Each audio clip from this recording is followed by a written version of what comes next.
নমস্কার বন্ধুরা, ক্ষণিকের অতিথি চ্যানেলে আপনাদেরকে স্বাগত জানাই। আজকের কালেক্টিভ রিডিং এ ইউনিভার্সের তরফ থেকে কি মেসেজেস আছে আসুন দেখে নেব। চ্যানেলের কালেক্টিভ রিডিং তাই সবটা সকলের জন্য ম্যাচ করবে না, যেটুকু করবে সেটুকু নেবেন, বাকিটা অন্যের জন্য ছেড়ে রেখে দেবেন। টাইমলেস রিডিং, আপনি যখনই দেখবেন তখনই এই রিডিংটি আপনার জন্য অ্যাপ্লিকেবল হবে। তো আসুন দেখে নেওয়া যাক। ওকে, তো ফার্স্ট কার্ড এসছে, you are creating a you that you will be proud of. আপনি নিজের জন্য এমন একটা ভার্সন তৈরি করছেন, যেটার জন্য আপনি পরবর্তীকালে খুব গর্ববোধ করবেন।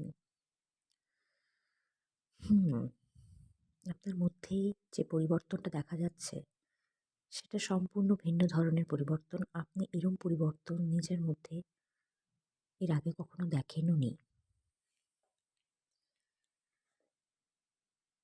এবং এখন হয়তো আপনার ভীষণ উইয়ার্ড লাগছে, অড লাগছে, কিন্তু পরবর্তীকালে আপনি বুঝতে পারবেন এই ধরনের পরিবর্তনটা আপনার হওয়ার দরকার ছিল। There are many doors that lead to the place you truly belong. যেখানে আপনি যেতে চান, যেখানে আপনার ডেস্টিনেশন, সেখানে পৌঁছানোর জন্য না অনেক রাস্তা আছে। কোন রাস্তাটা আপনি চুজ করবেন সেটা আপনার ব্যাপার। Be patient, trust the wait, everything is coming together. High level transformation হচ্ছে আপনার লাইফে, আপনার অন্তরে।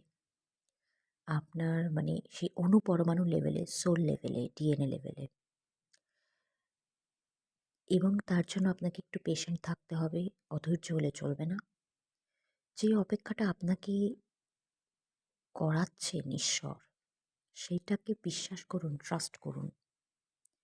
Everything is coming together. সমস্তটাই আপনি বুঝতে পারবেন কেন হচ্ছে, কেন এটা হলো না। ঠিক আছে? When you start the path, when you start the path appears, so take a step in any direction. যখন আপনি শুরু করবেন, তখন কিন্তু রাস্তা আপনার সামনে এমনিতেই এসে হাজির হবে। যে কোনো দিকেই স্টেপটা নিন, ডিরেকশনটা নিন। জাস্ট আপনাকে স্টেপটা নিতে হবে। তো আজকের জন্য এটুকুই। আপনার যদি আমার রিডিং ভালো লেগে থাকে তো লাইক, সাবস্ক্রাইব এবং শেয়ার করতে অবশ্যই করবেন।